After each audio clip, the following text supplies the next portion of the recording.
Perkenalkan, nama saya Putri Intika dengan NIM 432190167, mahasiswi Universitas Mercubuana, Fakultas Ekonomi dan Bisnis, jurusan S1 Akuntansi. Jadi di video kali ini saya akan menjelaskan atau mempresentasikan apa itu uji asumsi klasik dan interpretasinya. Nah, uji asumsi klasik ini terbagi menjadi 4 uji. Yang pertama ada uji normalitas, yang kedua ada uji multikolinearitas, dan yang ketiga ada uji heteroskedastisitas, dan yang terakhir ada uji autokorelasi. Nah, video ini dikhususkan untuk memenuhi tugas sesi 8 mata kuliah statistik bisnis yang diampu oleh dosen Ibu Erna Setiani. Seperti itu. Tidak berlama-lama lagi, mari kita langsung saja menonton videonya. Oke, happy watching. Halo semuanya, jadi kita langsung saja ke pembahasannya. Nah, bagaimana sih cara menguji, cara mendapatkan uji asumsi klasik untuk penelitian yang kita punya. Nah, jadi sebelum kita masuk ke analisis dan data-data apa saja sih yang harus kita punya untuk melakukan uji asumsi klasik, saya akan menjelaskan atau saya akan menyebutkan. Jadi di uji asumsi klasik ini memiliki 4 uji. Yang pertama ada uji normalitas, yang kedua ada uji multikolinearitas, yang ketiga ada uji heteroskedastisitas, dan yang terakhir ada uji autokorelasi. Nah, data yang harus kita miliki adalah data dari input angka yang telah kita dapatkan dari hasil kuesioner yang telah kita sebarkan. Jika sudah memiliki data input angka kuesioner yang telah kita sebarkan di Excel seperti ini, maka kita langsung saja buka aplikasi SPSS, kita klik variable view, dan di kolom name ini kita namai dengan X1, X2, X3, dan Y. Nah, kenapa X1, X2, X3, dan Y, tidak X11, X22, karena kita akan menguji asumsi klasik. Jadi, untuk uji asumsi klasik ini kita tidak perlu pertanyaan per variabel, tapi kita hanya menotalkan total per variabel. Nah, jadi setelah seperti ini, maka kita klik data view. Nah, di sini ada X1, X2, X3, dan Y. Jadi, ini itu total per variabel. Jadi, total X1, X2, X3, dan Y. Nah, ini bisa kita dapatkan di Excel yang telah kita punya. Nah, kita hanya mengambil totalnya. Jadi, diingatkan lagi, untuk uji asumsi klasik, kita hanya mengambil total per variabel. Nah, ini kita copy saja, kita masukkan ke SPSS. Langkahnya seperti ini sampai di variabel Y. Jadi kita langsung copy saja seperti itu. X2, terus variabel X3,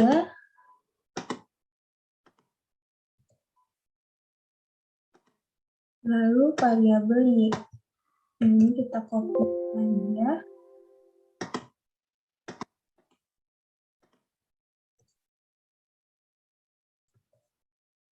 Mohon maaf, bisa kita ulang lagi mungkin ya, karena ada kesalahan tadi. Copy.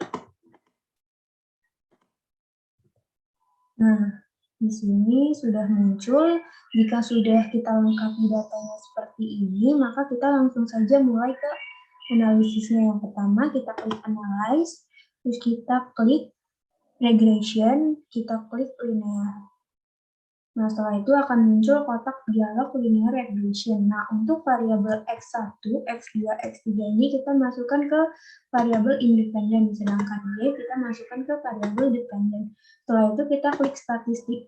Nah, di statistik di kotak dialog linear regression yang statistik ini kita harus men-checklist 6 kolom. Nah, ada estimates, modal fit, deskriptif, collinearity diagnostic, covariance matrix, dan Darwin-Watson. Di residual kita klik Darwin-Watson. Nah, checklist ini adalah kebutuhan yang ingin kita lakukan untuk uji asumsi klasik nanti. Nah, setelah itu kita klik continue. Kita klik plots. Nah, zip rate ini kita masukkan ke X, dan setelah sheet ini kita masukkan ke Y. Nah, untuk kotak dialog untuk plots ini tidak boleh salah karena nanti hasilnya akan berbeda. Setelah itu di standardized residual plots-nya ini kita checklist histogram dan normal probability plot karena kita akan memunculkan histogram dan p-plotnya. Setelah itu kita klik continue dan di start-nya ini kita klik residuals under unstandardized. Setelah itu klik continue dan klik OK. Nah, kita tunggu saja untuk hasil output-nya nanti. Nah, jika nanti sudah muncul hasil output-nya, maka kita bisa menginterpretasikan keempat uji tersebut. Keempat uji. Yang pertama itu ada uji normalitas, uji multikolonialitas, uji heteroskedastisitas, dan uji autokorelasi. Nah, ini sudah yang kita lihat sudah muncul hasil output dari analisis yang tadi telah kita lakukan di descriptive statistik, correlation, dan sebagainya sampai di. Nah, di sini masih proses, harus kita tunggu sebentar. Ada histogramnya juga, scatter plot, dan p-plot. Nah, setelah itu, untuk memudahkan saya dan teman-teman, maka saya sudah membuatkan Word, jadi interpretasi hasil SPSS untuk uji asumsi klasik. Nah, seperti yang teman-teman lihat di hasil output ini ada deskriptif statistik. Nah, jadi deskriptif statistik ini adalah untuk mendeskripsikan penelitian gitu. Jadi apa aja sih yang ada di penelitian ini, variabel apa aja yang ada di kolom penelitian ini. Nah, di sini ada variabel X1, X2, X3, dan variabel Y dengan rata-rata atau minnya 11,7, 16,5, 12,0, 11,8, dan standar deviation ini seperti ini. Dan untuk respondennya ini saya mengambil 20 responden.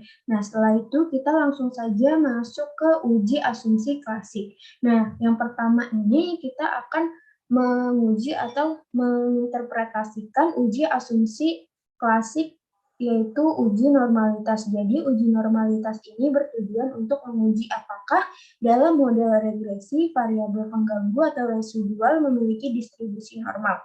Nah, untuk uji normalitas ini kita bisa melihat dari histogram yang tadi sudah kita lakukan, yang tadi sudah kita lihat melalui hasil output data yang tadi kita analisis.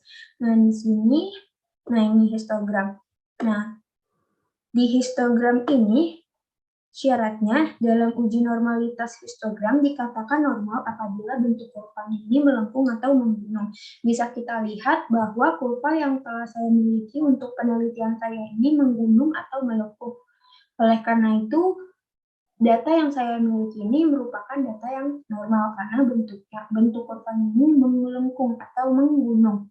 Nah, uji normalitas ini bisa kita lihat juga di p-plot. Jadi kalau di hasil outputnya ini seperti ini. Ada normal p-plot of regression standardized residual dependent variable Y. Nah, untuk p-plot sendiri, keterangannya ini, jika uji normalitas p-plot ini dilihat dengan cara diagram plot, bila titik mengikuti garis yang melintang dari kiri bawah ke kanan atas, maka dikatakan normal.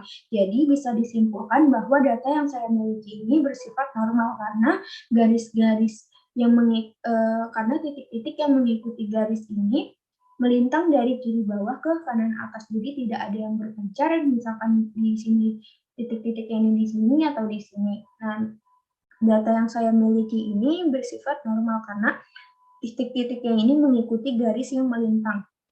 Nah, tidak hanya menggunakan histogram dan p-plot, uji normalitas bisa kita lakukan menggunakan metode one sample homographs minimal test dengan cara kita buka lagi ke aplikasi SPSS, kita klik Analyze, terus kita klik Non-Parametric Test, setelah itu kita klik Legacy Dialogs, dan kita klik One Sample QS. Nah, setelah itu untuk unstandardized residual rest 1 ini kita pindahkan ke test variable list. Nah, setelah itu kita langsung saja klik OK, maka di sini terdapat one sample Kolmogorov-Smirnov test. Nah, di sini sudah saya pindahkan, jadi keterangannya ini dari hasil uji normalitas menggunakan metode Kolmogorov-Smirnov didapatkan hasil signifikasi dari uji normalitas sebesar 0,200. Nah, di mana hasil tersebut ini lebih besar dari taraf signifikasi yaitu 0,05. Nah, sehingga dapat disimpulkan bahwa uji tes normalitas pada penelitian ini adalah terdistribusi normal. Seperti itu. Nah, kita masuk saja uji yang kedua, yaitu ada uji multikolonialitas yang bertujuan untuk menguji apakah model regresi ditemukan adanya korelasi antar variabel bebas atau independen. Nah, untuk uji multikolonialitas ini kita lihat sama di hasil outputnya juga di bagian koefisien. Nah, seperti ini. Nah, kita kembali ke Word-nya saja biar memudahkan teman-teman juga. Nah, di sini sudah saya copy. Nah, jadi untuk syarat multikolonialitas ini, yang pertama, jika nilai toleransi lebih besar dari 0,10 artinya tidak terjadi multikolonialitas. Nah, jika nilai VIR lebih kecil dari 10,00 artinya tidak terjadi multikolonialitas. Jadi yang harus diperhatikan dan difokuskan lagi adalah kita melihat collinearity tolerance dan statistik VIF. Nah, ini yang harus menjadi titik fokus kita untuk menentukan apakah di penelitian kita ini terjadi multikolonialitas atau tidak. Nah, jadi dari hasil perhitungan yang ada pada tabel hasil uji multikolonialitas, variabel bebas menunjukkan bahwa nilai VIF di setiap variabel lebih kecil dari 10,00, maka data tersebut tidak terjadi multikolonialitas atau bisa dikatakan data ini itu valid. Sedangkan nilai toleransi di setiap variabel lebih besar dari 0,10, maka data tersebut tidak terjadi multikolonialitas atau sama data tersebut ini valid. Nah, bisa kita lihat nih, di tolerance ini lebih besar semua dari 0,10. Nah, sedangkan di VIF ini lebih kecil dari 10,0. Maka penelitian yang saya miliki ini dan data yang saya dapatkan ini bisa dikatakan valid atau tidak terjadi multikolonialitas. Nah, kita masuk ke uji yang ketiga. Jadi, uji yang ketiga ini uji heteroskedastisitas. Jadi, uji heteroskedastisitas ini bertujuan untuk menguji apakah dalam model regresi terjadi ketidaksamaan varians dari residual satu pengamatan ke pengamatan yang lainnya. Nah, untuk uji heteroskedastisitas ini kita bisa melihat di hasil output juga sama pedoman kita untuk melihat uji-ujinya ini kita lihat dari hasil outputnya. Nah, untuk heteroskedastisitas ini kita lihat dari scatter plotnya, dependent variable. Nah, seperti ini. Nah, bisa disimpulkan pada uji heteroskedastisitas memenuhi syarat jika tidak menyebar merata atau tidak melebar, menyempit, atau bergelombang. Nah, di sini data yang saya punya ini tidak menyebar secara merata. Karena itu uji heteroskedastisitas ini data kita ini tidak memiliki uji heteroskedastisitas seperti itu. Nah, untuk uji heteroskedastisitas ini juga harus memiliki bisa melihat koefisiennya. Nah, untuk koefisien yang ini kita bisa dapatkan dengan cara kita buka lagi aplikasi SPSS-nya, terus kita klik transfer, compute variable. Nah, di sini kita bisa menulis res2, dan di numeric expression ini kita tulis ABS underscore res. Terus buka kurung, kita klik 2 kali unstandardized residual res1. Kita klik saja, terus tutup kurung, lalu kita klik OK. Nah, kita masih harus menganalisis lagi dengan cara regressions, terus linear. Nah, untuk dependent ini, variabel dependentnya, ini kan Y, jadi kita kembalikan dulu. Nah, kita masukkan res2 ke variabel dependent. Nah, setelah itu kita klik OK. Nah, kita tunggu saja hasil output yang terbaru. Nah, di sini muncul koefisien yang telah kita dapatkan nih, seperti ini, maka kita lihat lagi di Word-nya. Nah, dari hasil uji heteroskedastisitas menggunakan uji Gleitzer, hasil signifikasi dari variabel bebas atau variabel X sebesar 0,840 di atas dari nilai standar signifikasi 0,05 sehingga dapat disimpulkan bahwa tidak terjadi masalah heteroskedastisitas. Nah, setelah itu kita langsung lanjut saja ke uji yang keempat, yaitu ada uji autokorelasi. Jadi uji autokorelasi ini bertujuan menguji apakah dalam model regresi linear ada korelasi antara kesalahan pengganggu pada periode T dengan kesalahan pengganggu pada periode T-1 atau periode sebelumnya. Nah, ini bisa kita lihat di model summary, sama seperti tadi ada di hasil output. Nah, ini model summary-nya. Nah, setelah itu kita harus mencari atau men-search di Google tabel Darwin-Watson karena kita akan menggunakan metode Darwin-Watson yang alfanya itu 5%. Nah, di sini saya sudah memiliki tabelnya. Untuk keterangannya ini, K-nya ini adalah jumlah variabel independen yang kita miliki. Jadi, variabel independen ini atau bisa kita sebut juga variabel X karena variabel X-nya variabel X saya ada 3, maka K ini adalah K3, dan N ini jumlah sampelnya. Karena saya memiliki responden 20, maka N-nya adalah 20. Nah, untuk D juga ini kita bisa lihat dari nomor 20 nih, karena jumlah sampel saya adalah 20, maka kita bisa melihat DU-nya di K3 urutan 20, yaitu DU-nya adalah 1,6763. Nah, untuk itu kita masukkan rumus 4 dikurang DU, yaitu 4 dikurang 1,6763, yaitu sama dengan 2,3237.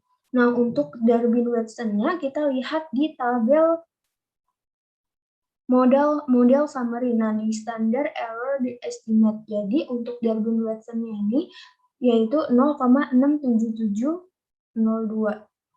0,677 karena 4 angka di belakang koma saya juga untuk Darwin-Watson-nya ini saya juga mengambil 4 angka di belakang koma. Nah, syaratnya itu yang pertama, jika D lebih kecil dari DL atau lebih besar dari 4 dikurang DU, berarti terdapat autokorelasi. Jika D terletak di antara DL dan 4 dikurang DU, tidak ada autokorelasi. Jika D terletak di antara DL dan DU atau di antara 4 min DU dan 4 min DL, maka tidak menghasilkan kesimpulan pasti. Nah, jadi kesimpulan berdasarkan data yang saya dapatkan, berdasarkan tabel DL 0,9976 dan DU 1,6763. Berdasarkan tabel pembanding nilai DU itu sama dengan 1,6763 dan 4 min DU sama dengan 2,3237. Nah, jadi nilai DU ini kita lihat di Darwin-Watson tadi yaitu 0,677. Nah, terletak di antara 0,9976 lebih kecil dari 0,6770 dan lebih besar dari 2,3237, berarti tidak terdapat autokorelasi. Jadi nilai Darwin-Watson ini lebih besar dari DL, lebih besar dari 4 min DU. Nah, sekian penjelasan yang saya bisa sampaikan. Mohon maaf jika ada kata-kata yang salah atau kata-kata yang kurang dipahami. Nah, sekian untuk hasil interpretasi hasil SPSS dan uji asumsi klasik. Sekian, wassalamualaikum warahmatullahi wabarakatuh. Nah, sekian penjelasan yang bisa saya sampaikan. Kurang lebihnya mohon dimaafkan. Semoga video yang telah saya jelaskan dan video presentasi tentang uji asumsi klasik ini bisa berguna dan bermanfaat bagi teman-teman sekalian. Akhir kata, saya ucapkan terima kasih dan mohon maaf sebelumnya, dan sampai jumpa di video selanjutnya.